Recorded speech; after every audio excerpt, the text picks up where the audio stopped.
नमस्कार दोस्तों, स्वागत है आपका अपने यूट्यूब चैनल सत्येंद्रास क्लासेस में। सब लोग कैसे हैं?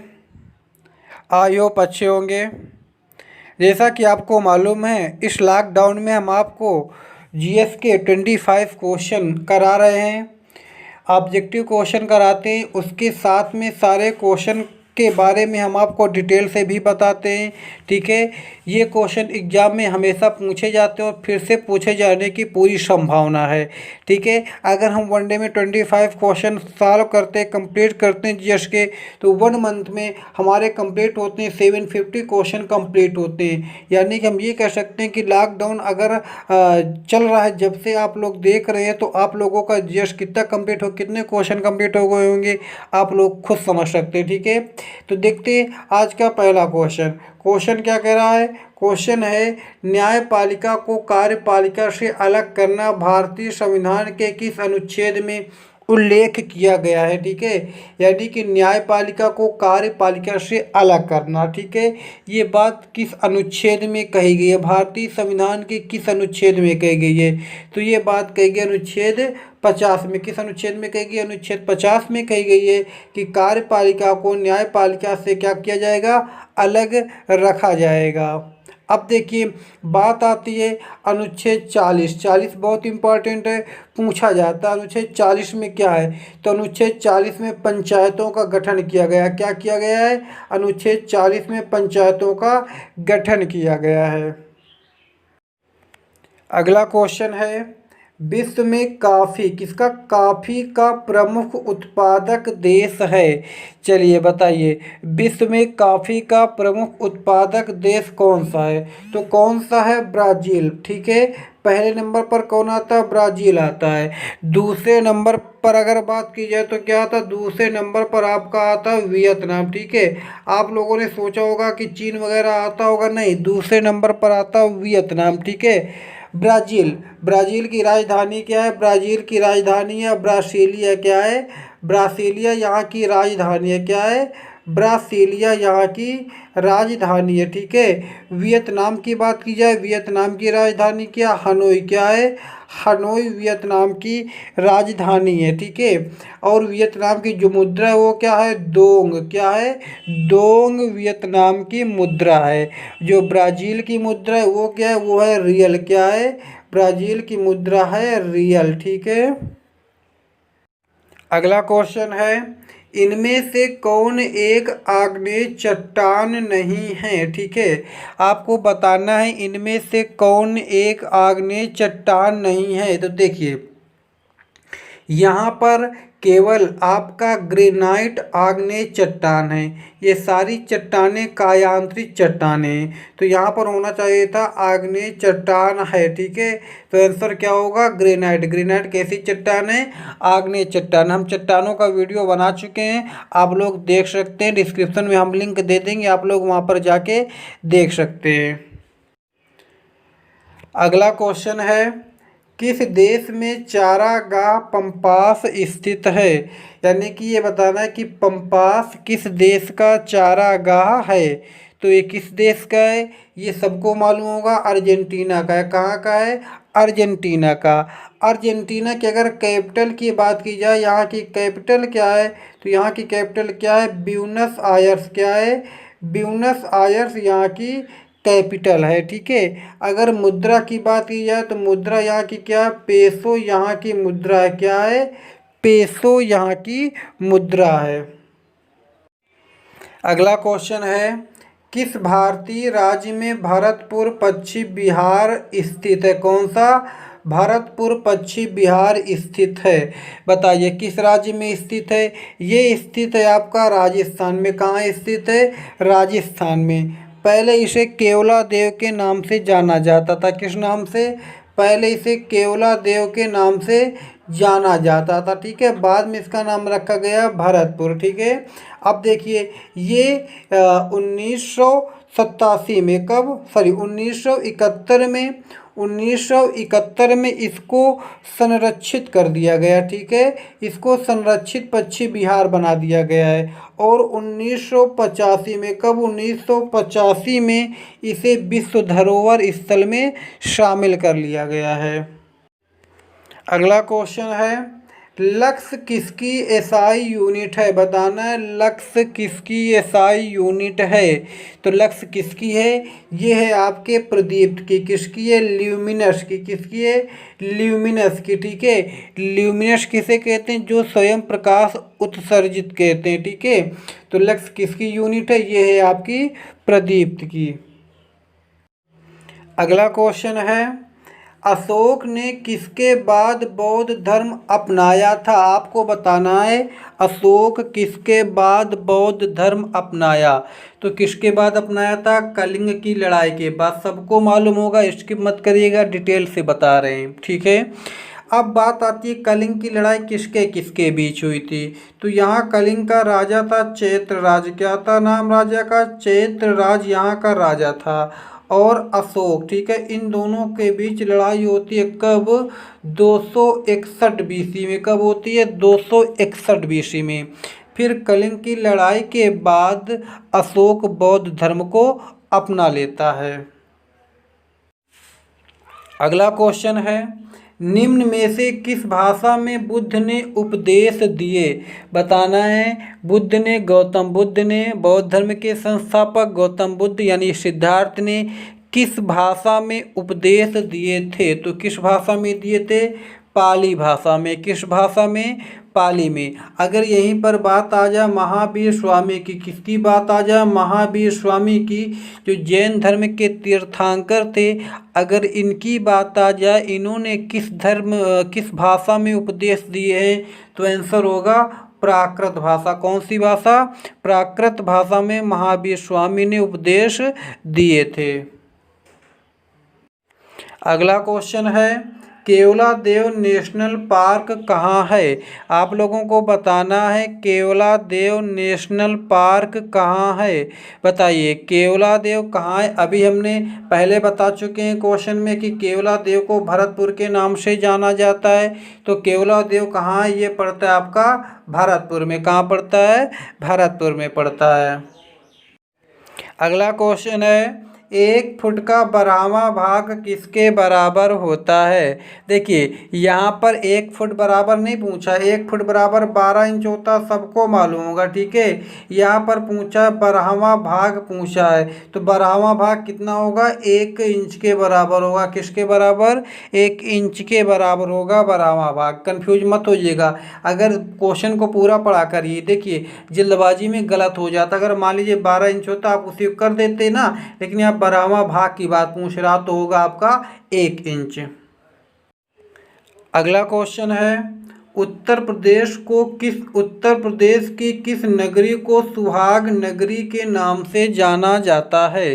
देखिए हिंदू धर्म में एक ऐसी परंपरा है कि जो औरतें होती हैं वो चूड़ी तभी उतारती हैं जब उनके हस्बैंड, ठीक है, मतलब उनके हस्बैंड की मृत्यु हो जाती है, डेथ हो जाती है, ठीक है। तो सुहाग यानी हस्बैंड को सुहाग बोलते हैं हिंदू धर्म में, भारत में ऐसी प्रथा है, ठीक है। तो यानी उनके जब सुहाग नगरी मतलब चूड़ी नगरी, और चूड़ी नगरी के नाम से किसे जाना जाता है, फिरोजाबाद को। किसे जाना जाता है, फिरोजाबाद को। अगला क्वेश्चन है, माइकल फेल्प्स किस खेल से संबंधित हैं। बताना है आपको माइकल फेल्प्स, ठीक है। माइकल फेल्प्स कहाँ के रहने वाले, ये रहने वाले यूएसए के। कहाँ के रहने वाले हैं, यूएसए के, मतलब अमेरिका के। ये संबंधित हैं तैराकी से, किससे, तैराकी से, ठीक है। ये ओलंपिक में कई गोल्ड मेडल भी जीत चुके हैं। कौन, माइकल फेल्प्स, तैराकी में। अगला क्वेश्चन है, भारत में पहली बार तोपखाने का प्रयोग किसने किया था। बताना है तोपखाने का प्रयोग, ठीक है। तो तोपखाने का प्रयोग 1526 में, कब, 1526 में पानीपत के प्रथम लड़ाई में। कब? पानीपत की प्रथम लड़ाई में किसने? बाबर ने इब्राहिम लोदी के खिलाफ किया था। जब लोदी वंश को ख़त्म करके स्थापना करता है मुगल काल की, कब करता है? 1526 में। तभी इसने पहली बार तोपखाने का प्रयोग किया था। अगला क्वेश्चन है, इनमें से कौन सा एक पर्यटक स्थल एक द्वीप पर स्थित है? ठीक है, बताना है कौन सा पर्यटक स्थल है जो द्वीप पर स्थित है। ठीक है, तो कौन सा है? वो है आपका एलिफेंटा गुफाएं। ठीक है, ये द्वीप पर स्थित है। देखिए द्वीप पर स्थित है मतलब इसका नाम ये द्वीप पर ही है, ये द्वीप ही है। इसको पुर्तगालियों ने इसका नाम रख दिया था एलिफेंटा। ठीक है, किसने रखा था? पुर्तगालियों ने। और यहाँ पर गुफाएं बन गई, गुफाएं में मंदिर बन गए। ठीक है, मूर्ति स्थापित कर दी गई, इसलिए कहा जाता है एलिफेंटा गुफाएं। जबकि इस प्लेस को ही एलिफेंटा पुर्तगालियों ने नाम दिया था, इस द्वीप का नाम ही पुर्तगालियों ने एलिफेंटा दिया था। अगला क्वेश्चन है, किसको मदिबा, कौन मदिबा के नाम से जाना जाता है? ठीक है, आपको बताना है मदिबा के नाम से किसे जाना जाता है, बताइए। मदिबा के नाम से किसे जाना जाता है? नेल्सन मंडेला को। किसे? नेल्सन मंडेला को। नेल्सन मंडेला कौन थी? ये थे आपके लड़की नहीं है, ठीक है, लड़का आदमी है, ठीक है, जेंट्स हैं, मैन है। ठीक है, ये साउथ अफ्रीका के थे। कहाँ के थे? साउथ अफ्रीका के थे। ये साउथ अफ्रीका के पहले अश्वेत राष्ट्रपति भी बन चुके हैं। अगला क्वेश्चन है, प्रसिद्ध तीर्थ स्थल अमरनाथ कहाँ है? चलिए बताइए, जो ये अमरनाथ तीर्थ स्थल है ये कहाँ है? तो ये कहाँ है? ये आपका पड़ता है जम्मू कश्मीर में। कहाँ पड़ता है? जम्मू कश्मीर में पड़ता है आपका अमरनाथ। अगला क्वेश्चन है, पिक्सल क्या है? पिक्सल। ठीक है, ये पिक्सल शब्द किसकी गुणवत्ता से संबंधित है? सबको मालूम चला गया होगा। आप लोग जब मोबाइल या सेल फोन परचेस करते हैं तो आप देखते हैं उसका कैमरा कितने मेगापिक्सल का है। ठीक है, जितने ज़्यादा मेगापिक्सल का होगा उसका क्वालिटी, उसकी गुणवत्ता उतनी अच्छी होगी। तो पिक्सल किससे संबंधित है? कैमरा से संबंधित है। अगला क्वेश्चन है, ध्वनि की मापन इकाई है, बताना है ध्वनि को मापने की इकाई क्या है? ठीक है, तो ध्वनि की मापन इकाई क्या है? ध्वनि की मापन इकाई है डेसिबल। क्या है? डेसिबल। ठीक है, और अगर बात की जाए न्यूटन किसकी है? ये है आपकी बल की। ठीक है, बल की न्यूटन भी होती है, डाइन भी होती है। ठीक है, जूल किसकी? ये है आपकी कार्य की। किसकी है ये? कार्य की। वाट किसकी? ये है आपकी शक्ति की। किसकी है? शक्ति यानी पावर। ठीक है, अगला क्वेश्चन है, बनारस हिंदू विश्वविद्यालय के संस्थापक कौन थे? बताइए, बनारस हिंदू विश्वविद्यालय के संस्थापक कौन थे? इसके संस्थापक थे आपके पंडित मदन मोहन मालवीय। कौन थे? पंडित मदन मोहन मालवीय। इसकी स्थापना कब हुई थी? इसकी स्थापना हुई थी 1916 में। कब हुई थी? 1916 में बनारस हिंदू विश्वविद्यालय, जिसे वर्तमान में BHU के नाम से जाना जाता है, स्थापना हुई थी 1916 में। पंडित मदन मोहन मालवीय जी ने कराया था। अगला क्वेश्चन है, इंडिया आफ्टर, कौन सी पुस्तक? इंडिया आफ्टर गांधी के लेखक कौन है? इंडिया आफ्टर गांधी के लेखक कौन हैं? इसके लेखक कौन हैं? रामचंद्र गुहा। कौन है? रामचंद्र गुहा। ये पुस्तक 2007 में प्रकाशित हुई थी। कब हुई थी? 2007 में प्रकाशित हुई थी, इंग्लिश में यानी अंग्रेजी में प्रकाशित हुई थी। बाद में सुशांत झा ने, ठीक है, सुशांत सिंह राजपूत ना समझिएगा, ठीक है, सुशांत झा ने बाद में इसे हिंदी में ट्रांसलेट किया था। क्वेश्चन है, फेदोमीटर का उपयोग किसे मापने के लिए किया जाता है? बताइए, फेदोमीटर का उपयोग किसे मापने के लिए करते हैं? तो किसे मापने के लिए करते हैं? समुद्र की गहराई को। क्या मापने के लिए? समुद्र की गहराई को। वर्षा, वर्षा किससे मापी जाती है? ये मापी जाती है रेन गेज से। किससे? रेन गेज से वर्षा मापी जाती है कि कितने सेंटीमीटर वर्षा यहाँ हुई है। भूचाल मतलब भूकंप, भूकंप किससे मापा जाता? पता लगाया जाता सिस्मोग्राफ से और मापा जाता किससे? रिएक्टर स्केल से। ठीक है, रिएक्टर स्केल से, जिसकी खोज रिचर ने की थी।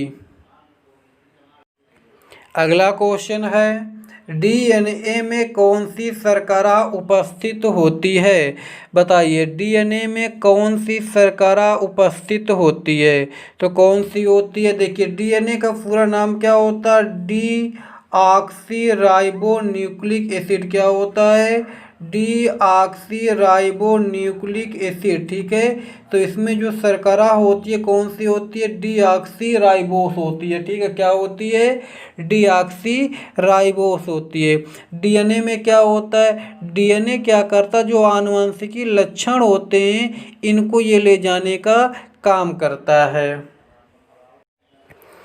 अगला क्वेश्चन क्या है, राउरकेला इस्पात संयंत्र किस नदी के तट पर है? ठीक है, बताइए, राउरकेला इस्पात संयंत्र। देखिए, राउर ये लगा था जर्मनी के सहयोग से। किसके सहयोग से लगा था? जर्मनी के सहयोग से। ये 1955 में स्थापित किया गया था। कहाँ? उड़ीसा में। ठीक है, उड़ीसा में स्थापित किया गया था। पूछा किस नदी के तट पर? तो यह है ब्राह्मणी नदी के तट पर। किस नदी के तट पर? ब्राह्मणी नदी के तट पर। अगला क्वेश्चन है, वायुमंडल की सबसे निचली परत क्या कहलाती है? बताना है, वायुमंडल की सबसे निचली परत क्या कहलाती है? ठीक है, तो क्या कहलाती है? क्षोभ मंडल। सबको मालूम होगा क्या कहलाती है? क्षोभ मंडल कहलाती है। अब देखिए, जितनी भी प्राकृतिक घटनाएं यानी मौसमी घटनाएं घटती हैं सब क्षोभ मंडल में घटती हैं। किस में घटती हैं? क्षोभ मंडल में घटती हैं। और आपके जो वायुयान वगैरह उड़ते हैं, ठीक है, हवाई जहाज वगैरह उड़ते हैं, ये किस में उड़ते हैं? समताप मंडल में। इसीलिए जब ब्रेन होती है, पानी बरसता है, उस वक्त भी हवाई जहाज वगैरह उड़ा करते हैं। क्वेश्चन है, निम्न में से कौन सा प्रत्यक्ष कर है? क्या है? निम्न में से कौन सा प्रत्यक्ष कर है? इस तरह के क्वेश्चन बहुत इंपॉर्टेंट होते हैं। ठीक है, तो इस क्वेश्चन का आंसर आप लोगों को कमेंट्स करके बताना है और ये भी बताना है क्वेश्चन कैसे थे कैसे नहीं थे। क्या जो क्वेश्चन हम कराते हैं इस टाइप के क्वेश्चन एग्जाम में पूछे जाते हैं? क्या आप लोग नोट्स तैयार कर रहे हैं? इसे अधिक से अधिक शेयर भी कर दीजिए, सबको फ़ायदा मिले, हमको भी फ़ायदा मिले। और आप लोग हमें क्या दे सकते हैं? ठीक है, तो कम से कम शेयर और लाइक तो कर ही सकते हैं। हाँ, तो सब लोग कमेंट्स करके अवश्य बताएंगे इसका आंसर।